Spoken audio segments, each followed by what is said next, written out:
Hey guys, Matt, IronTrap Garage, and we're working on the Forgotten Hot Rod project again. We are working on getting all the little odds and ends buttoned up. Justin's been helping me with a lot of the stuff that I've been kind of not doing, basically. So what we're gonna work on now is getting some of the sound deadening put in the car. I recently got like a reproduction rubber floor mat for the front half of the floor, and we wanna put some sound deadening down to get this car so that it doesn't sound like a rusty bag of bolts like it kind of is, or rusty tin can.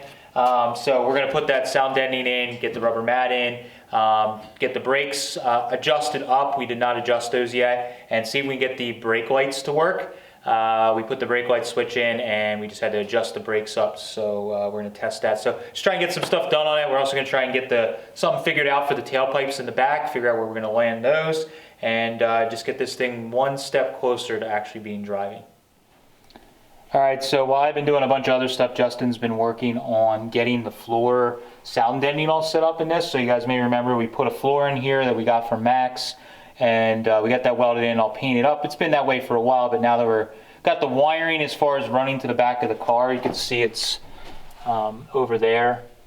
That's all wrapped up and ready to go. We're, did the sound deadening. So I like using this Eastwood, get some light on it a little better.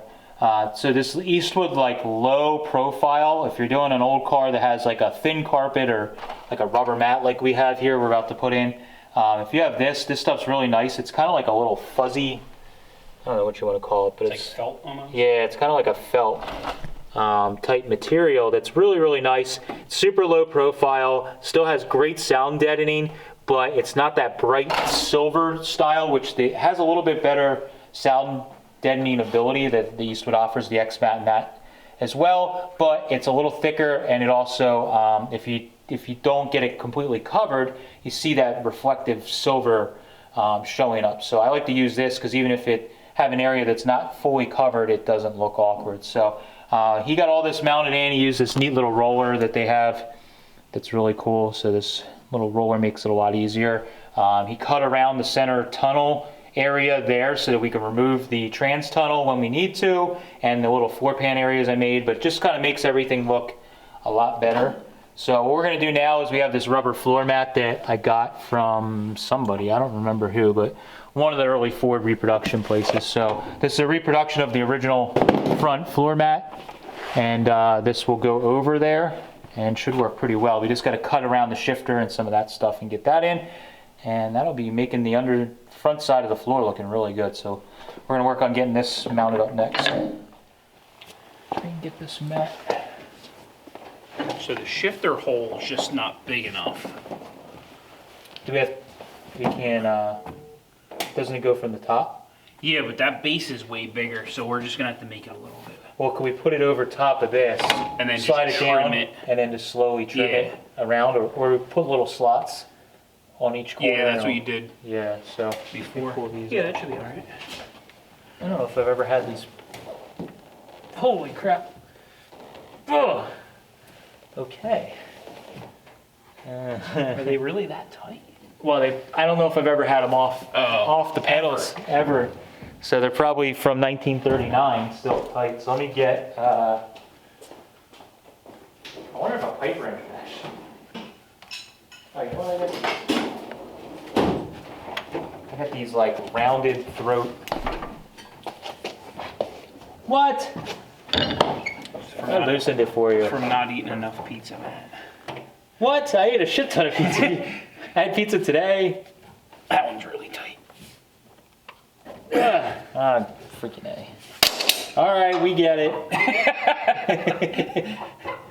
Oh, yeah, I probably will slip right over that, but I had to pick a shift knob. Is that the knob that was in this too? Yeah. Just never took it off. That put something. It is kind of cool. Yeah.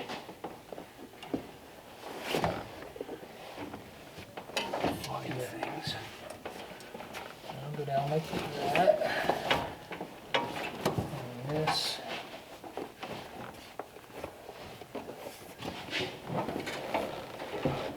I guess the only thing will probably be the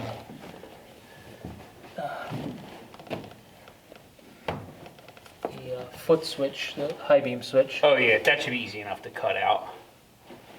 I No, actually, maybe it does 'cause it's fit like- pretty well. elastic, if you will. Yeah, so just gotta cut that switch, and then, Well, that mat covers a whole bunch of this wire too, so that'll be cool. I can just drill that and pop that in there. I might even have some of that crazy Velcro left over from before. Oh, that might not work. Just trying to think how we can make this stay down. Just on the edges so it doesn't curl up over time. We can figure that out. Honestly, if you just had the hook side of Velcro, I think it might sit in. it would probably stick Yeah. to this. If not, I can make a little. I feel like these cars probably had some kind of Some sort of silk cover. weight, right? But if not, maybe I could get some stainless or just steel and make a little one that screws down into the floor. Yeah. Just to finish it off. They had to have something, but no, that's in. Then you can just cut those holes, a couple little holes, and that should be.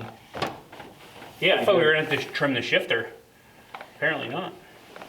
All right, so so Justin's got these, Panduit sent us a little care package a while back. We're getting to use some of it. And these are these little, I guess they're little wraps, or you wrap it with tape, right? Yeah. And Yeah, you put the clip on the bottom here and then just wrap it with tape and that'll locate it. You drill a hole in the floor and pop it in and it'll keep it from flopping around.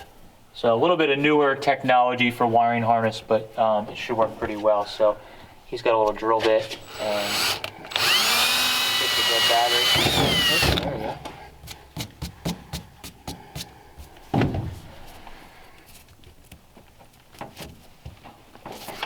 Sweet.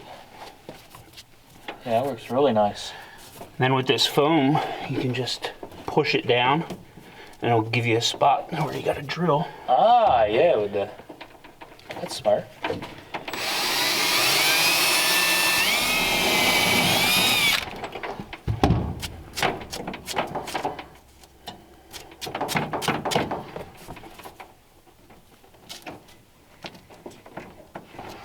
Sweet. Good as new. Better than new. Looks awesome.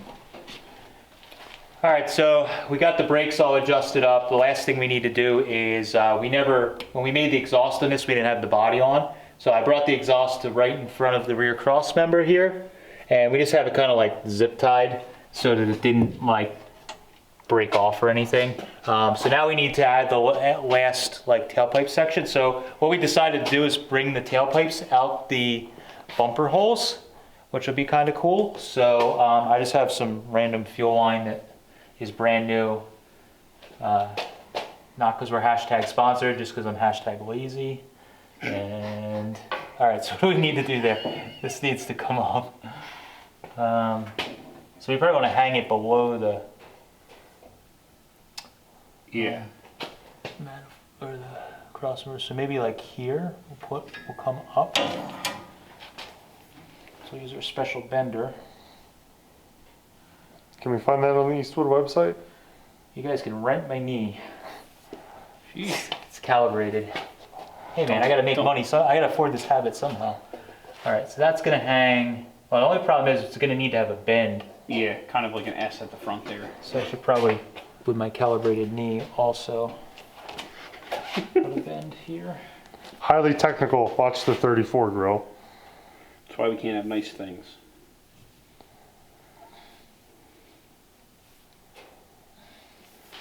Let's try that. Is that too much? You're gonna need to come back up a little bit then. Well, here, that'll do that. And then probably here we need to come Back. Yeah. up. So, if anything, we actually want to come down like that. And then, so right in here somewhere. Oh yeah, all right, we'll go there. Again with the calibrated knee. And all we're doing is just giving a guide for Harry and Josh at J&H that let me bring this crap over and they use their pipe bender, exhaust bender. Might need to go. Whoa! Oh! Sorry. It was calibrated my eye. So what do we need to do? Probably come down with this. Yeah, flatten this one out a little bit. in there. Yeah, so then this will bend up. And then back down. Yeah, that might be tough for him to do with two being that close together. So I mean, you may be able to come out more. well, we could come in. Well, the only problem is the amount of space you have here to do a bend. You may just have to bring it out a little bit lower in the bumper hole than. Plus, what size tubing are you going to run? Whatever this is. We should measure to About make this size. we should measure to make sure it'll even fit. It'll fit. I have a hammer. So, What'd you say earlier? What kind of exhaust we putting on this thing? Fish mouth. Yeah, Harley pipes. they'll fit right in there. Since Matt's now a Harley guy. does that sit? No, we sold the Harley. All right, let's test this to see if we got symmetrical, if our piece can be used on both sides. And looks like if we actually just put a little roll, like we spin it a little bit for that bend, it should clear the gas tank. It's sitting there. We have a bunch of space under the cross member. I think we should be good. We'll just have to probably put a hanger right off of the cross member or something like that. But that should work. So we can take it to J&H, get them to bend up some tailpipes, and we should be good there. So now we can check our brakes, see if they work.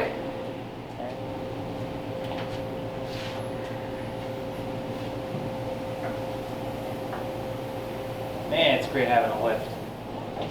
Oh yeah, there we go. Nice. Pedals. Might need to There you go. brakes again. The lights work at least. Oh yeah? Yeah, Mike, did you see the floor mat and stuff in here? not yet. Looks good. Grab. He's probably gonna have to cut a hole in the floor.